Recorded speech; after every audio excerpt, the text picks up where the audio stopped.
Hola, hola chiquillos, ¿cómo están? Gusto de saludarles. Les voy a enviar esta cápsula para ayudarlos en lo que va a ser su prueba de mañana. Ya en Teams colgué un link respecto a lo que es el periodo 1823-1830. Ya, así que ahí hay varios elementos, si bien eso está orientado para la PAES, es totalmente aplicable a lo que es la prueba de mañana. Entonces, en el Teams está el enlace respecto a lo que es esa clase, así que ahí hay otra cápsula para que se apoyen respecto a la prueba de mañana. De esa cápsula salen 9 preguntas. Y en esta que voy a hacer ahora son 10 preguntas de la prueba. Y las otras corresponden a la independencia de Chile. Bien, dicho esto, les voy a dar luces respecto a aquellos elementos que a mí me interesa que el estudiante maneje en cuanto a lo que es este tema y que tiene que ver con la República Conservadora. ¿Ya? Entonces, primero que nada, lo primero que hay que decir es que el periodo conservador se va a extender entre 1831 hasta 1861. Y yo voy a preguntar por los aspectos políticos de la República Conservadora, incluyendo las características de lo que va a ser la figura de Diego Portales. Lo primero que hay que decir es que nosotros vamos a iniciar este periodo con lo que va a ser una guerra civil. Y en esa guerra civil se van a enfrentar conservadores y liberales que dijimos en la otra cápsula, no son un partido político, sino que son una tendencia. Así que vamos a tener un enfrentamiento bélico entre conservadores y liberales y ahí se va a terminar el periodo de organización de la República y vamos a tener el inicio de un nuevo periodo que va a ser el periodo conservador. Algunos le llaman gobiernos de los decenios, república autoritaria. Nosotros para efectos de la prueba de mañana le vamos a llamar la República Conservadora. ¿Ya? Entonces, hay algunos elementos importantes respecto de lo que es el pensamiento conservador. Por ejemplo, lo que es, y para mi gusto lo más importante, el poder ejecutivo, es decir, el presidente tiene amplias atribuciones, es un presidente con mucho poder, y eso explica todo el accionar respecto a la República Conservadora porque hay una participación política restringida. Recuerden que hoy día votan los mayores de 18 años que no tengan pena aflictiva, pero en esta época votan solamente aquellos que tengan renta o propiedad. Entonces, esto es un voto restringido que se llama voto censitario. Nosotros dijimos en clase que si aparece el término voto universal, eso no corresponde. Esta es una participación política restringida solamente para los miembros de la élite. ¿Ya? Por eso dice ahí hegemonía de la aristocracia o el dominio, en este caso aquellos que tienen tierra o renta y son aquellos que pueden votar finalmente, ¿ya? Otra cosa importante, aquí existe una unión entre la iglesia y el Estado, esto se llama Estado confesional, el distractor sería el Estado laico. El Estado que construyen los conservadores es un Estado donde el presidente de la República designa a las autoridades de la Iglesia y por lo tanto tenemos un Estado confesional. ¿Ya? Otra cosa importante, ojo, esto es parte de la discusión de la época. Las provincias versus Santiago. O sea, había una pugna entre Santiago versus Coquimbo y Concepción, que tenían o que querían mayores grados de autonomía, de poder decidir.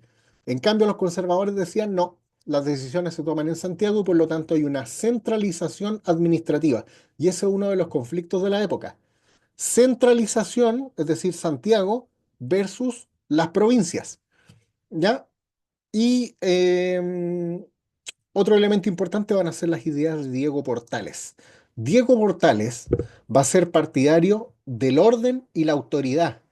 Es decir, aquí no estamos hablando de participación y de amplias libertades de expresiones. Aquí lo que quiere Diego Portales es el orden, la autoridad, que se respete la figura del presidente. O sea, él hablaba de un gobierno impersonal. Yo respeto al cargo de presidente. Y por eso que él hablaba del peso de la noche. O sea, usted me respeta al presidente y no respeta en este caso a si está Pedro, Juan o Diego en el cargo. ¿Ya? Así que la figura de Diego Portales es clave para entender lo que va a ser la formación de la República Conservadora. Entonces, sintetizando, lo más importante aquí es que el presidente o el poder ejecutivo tiene mucho poder. El presidente está sobre el Congreso. Vamos a tener un dominio de la aristocracia o los que tienen más recursos en esta época. Y otro elemento importante tiene que ver con esta idea del orden, la autoridad, el gobierno impersonal y por supuesto el importante rol que va a cumplir la Iglesia Católica en aquel entonces. Recuerden que la única religión permitida en aquella época es la religión católica. Y ese es el Estado que se va a construir en Chile entre 1831 y 1861. ¿Bien? Vamos a otro tema que es importante y que se pregunta en la prueba y que tiene que ver con la Constitución de 1833. Lo primero que hay que decir es que el presidente, y como dijimos anteriormente, tiene amplias atribuciones. Y otra cosa súper importante es que si el presidente detecta que hay algún tipo de desorden o que eventualmente hay alguna sublevación, él inmediatamente aplica las facultades extraordinarias, estado de sitio. O sea, se restringen cualquier tipo de libertad individual y eso se aplicaba frecuentemente. ¿Ya? Otra cosa importante es que el presidente, como tiene mucho poder, el presidente dura 5 años en el cargo, pero en esa época tiene posibilidades de ser reelegido inmediatamente. En la actualidad tiene que pasar un periodo y después se puede volver a elegir. ¿Ya? Así que otra cosa importante del poderío presidencial tiene que ver con que intervenía en las elecciones. Hoy día el presidente de la República no tiene la facultad de intervenir en las elecciones al punto de que salga electo el candidato que él quiere, o en caso de haber presidenta, en el candidato que ella quiera. Em, por lo tanto, el presidente en esta época intervenía en las elecciones. Hoy día no es posible eso, em, como se hacía en aquella época, ¿ya? Otra cosa súper importante, y ojo, aquí hay una pregunta en la prueba y que tiene que ver con el poder legislativo. El presidente está sobre el Congreso, el presidente tiene más poder que el Congreso. Y el presidente tiene tanto poder que incluso los ministros están sentados en el Parlamento. Y a eso se le llamaba compatibilidad parlamentaria. Eso hoy día no existe. Los ministros están con el presidente, pero no están sentados en el Congreso. ¿Ya? Y ojo con esto, las leyes periódicas son aquellas que se aprueban periódicamente, como dice su nombre.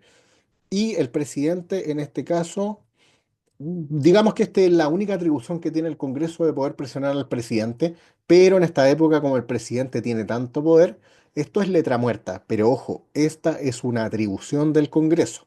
Las leyes periódicas, por ejemplo, la ley de presupuesto, ¿ya? Y otra disposición de la Constitución de 1833, que es la que más ha durado en Chile, esa Constitución duró 91 años hasta 1925, es que consagra al catolicismo como la religión oficial del Estado. ¿Ya? Y define los límites del territorio y establece el sufragio censitario, que fue lo que dijimos delante, ¿ya?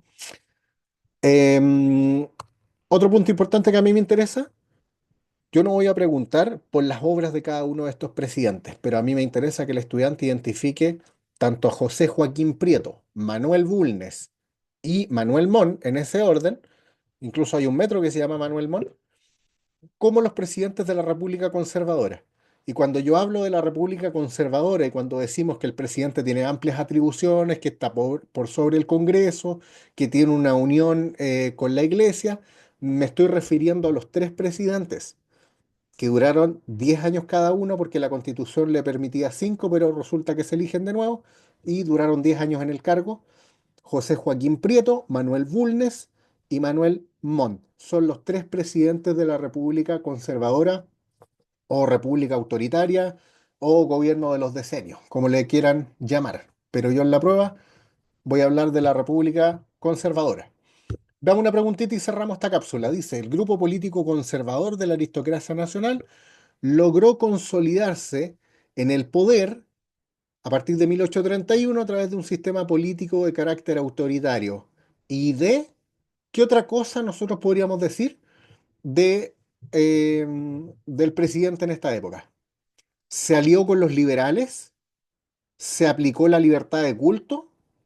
¿O no será que en esta época no había libertad de culto? C, una amplia representatividad de los sectores medios de la sociedad. Cuando yo hablé de clase media, la clase media viene mucho después, falta harto todavía para que nazca la clase media. D, un régimen electoral censitario y excluyente. Y E, una constitución inspirada en los principios ideológicos del federalismo, ya que lo explicamos en la cápsula anterior. ¿Cuál creen ustedes que es la alternativa? La D, correcto. La alternativa adecuada o la alternativa que corresponde a la pregunta es la alternativa D. Sintetizando entonces, lo que a mí más me interesa es el presidente fuerte con amplias atribuciones por sobre el Congreso, un presidente que tiene una alianza con la Iglesia, o sea, estamos hablando de un Estado confesional, un presidente que quiere el centralismo por sobre el federalismo o por sobre la autonomía de las provincias y una figura clave que va a ser Diego Portales, que en realidad él no, nunca va a ser presidente, pero va a ser ministro de Estado, y la Constitución de 1833 está inspirada en sus ideas. ¿Ya? Así que eso a grandes rasgos, chiquillos, lo que voy a preguntar mañana, desde el punto de vista de los conservadores. Ya, por supuesto que hay distractores y por supuesto que el hilo conductor para esta prueba, en este tema, que son 10 preguntas, es lo que yo les acabo de mencionar. Eso. Un abrazo, cuídense mucho, que estén muy bien. Espero que esta cápsula les sirva y les oriente para poder tener un mejor rendimiento. Buenas noches, que descansen.